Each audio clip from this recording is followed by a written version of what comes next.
Welcome back, everybody, to the CFDA Global E-commerce and Logistics series. I'm your host, Josh Halpern, aka the VanBassador, and we're going to talk to Stephen Ma, a passionate consumer and facilitator of cross-border trade through a company called easyship.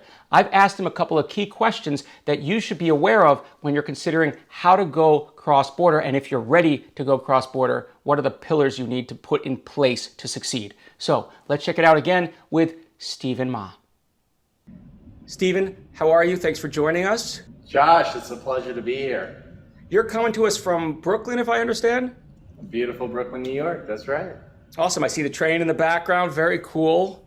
That's right. It's not delayed for once. Yeah, it's not delayed. Just want to put that out there. That's because it's probably, Zoom probably provided you that fake background. It's just on a loop. Yeah, that's right. I'm actually in the Bahamas, actually. So that's awesome. You have a better green screen than I ever can.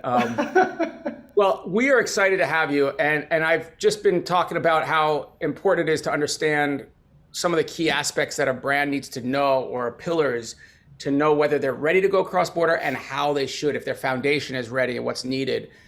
Okay, so we're starting first with some of the key questions to ask yourself to know if you're ready to grow cross-border sales. Yeah, this is an excellent question, Josh. I think some of the key questions that a merchant needs to ask is, number one, how many couriers are they using to ship internationally? So as we all know, shipping costs, conversion costs, they're inversely related. And what that means is it's just simply the higher the shipping costs, the less likely that conversion is going to happen. And that courier assortment is going to be crucial from an international solution standpoint.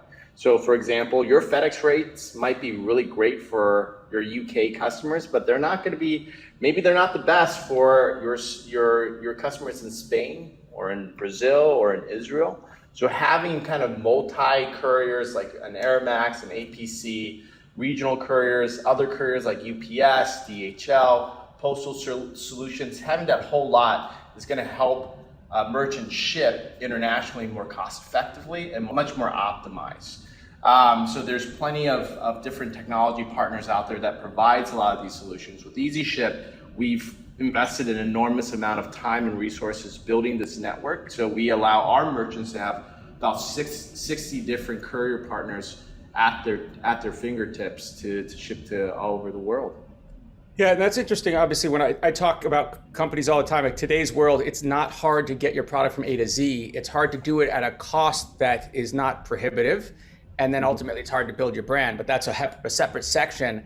But if you're talking about the consumer experience now, obviously, again, show us more. How do you set that up so that the consumer has a fluid experience on the site?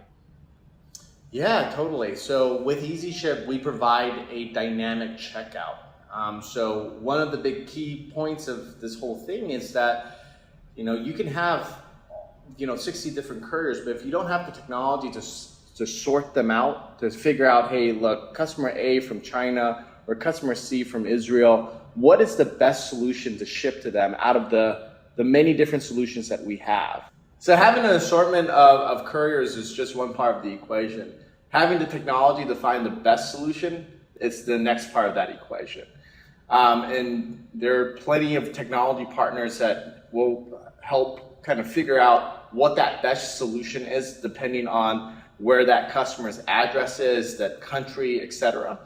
And what we find that works the best is having that specific algorithm that when we pull that order in, we can automatically start applying what that best solution is, whether it's DHL, whether it's APC, whether it's a postal solution, etc. That's particularly great, obviously, for the small and medium companies. They're not going to be able to get that visibility, that awareness. They don't have the engagements. Maybe they have one deal with one courier, but you need to be able to pull from the different solutions in a way where, frankly, you don't even want to have to deal with it, but you do want to have a solution that does. That's cool. That's right. Yeah. Thanks, Stephen. That's one of the things that I think we've been talking about a lot in this series, which is, at the end of the day, people have to understand, especially U.S. companies that are traditionally selling to U.S. consumers, the cross-border consumer is much more hypersensitive to that experience throughout the flow because they're evaluating constantly, do I trust this brand? Do I feel like they're going to be behind me? What if I want to return something? Are they going to be there? Now, return rates, I guess, are a lot smaller for cross-border, but that's also the barrier because people don't want to return. So they really need to make sure that they have that trust early on, right? That's right. And that's conveyed a lot in the checkout, right? Yeah, that's right. And also I think what we found out is that once you kind of display taxes and duties at checkout, a lot of merchants they feel like this is going to reduce their conversion rate. But actually we found out that it's the opposite, primarily because of what you said. There's trust behind that. And then on top of that, global customers will start understanding like this brand actually knows what's going on in my country. So therefore, I'm more willing to purchase this product. Yeah, that's interesting. That's a fascinating kind of find there in terms of what you're seeing with the data is that being overly communicative, even if the news isn't great news, builds trust. I find that's, yeah, very important. I'm learning that with my relationship with my wife. If I'm not going to be there on time, just say it up front. Don't say like, yeah, I'm right there, and then be 15 minutes late. She does not like that. See, I'm working on it. If she doesn't watch my videos anyways, it doesn't matter. So the question, I guess, on that side is, can we talk about DDP and DDU, delivery duties paid, delivery duties unpaid? Do you offer both options, and can the consumer choose? And what are you seeing are the trends, and is it the same for every country? Yeah. So on that question, in terms of what DDP and what DDU is, DDP is simply duties delivered prepaid. And what that means is that the taxes and duties are prepaid before the shipment is sent. So your customer doesn't need to worry about things when they receive that package at their door. Duties delivered unpaid, or DDU, is the exact opposite. What that means is that you send it without prepaying the taxes and duties. And the customer, when they receive it, then fronts the bill for that. And a lot of times, a lot of people ask us in terms of what's the best experience for this? Should I do it all DDP? Should I do it all DDU? And the answer that I would like to give is that you should just have them decide. There are solutions out there now, including easyship, where the customer can decide which solution fits what they're looking for. So if a customer wants to pay for DDP, they can. If they don't want to pay for DDP and they want to do a DDU solution, they can as well. And that's going to be the most important piece of e-commerce shipping. Shipping related to e-commerce is empowering your customers to make those decisions.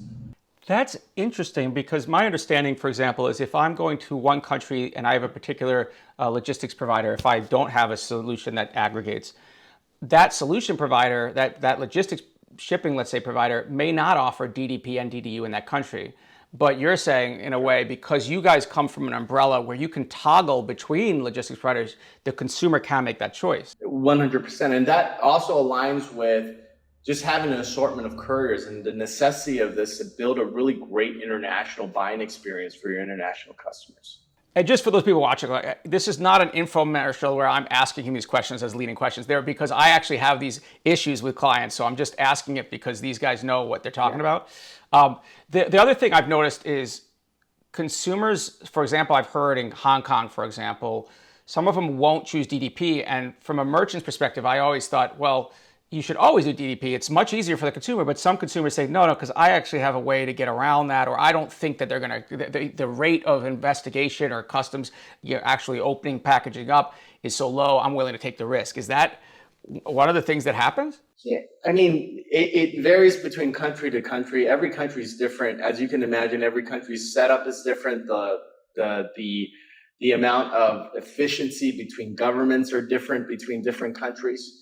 So for that specific point, I would say it's not untrue, but rolling the dice is very dangerous.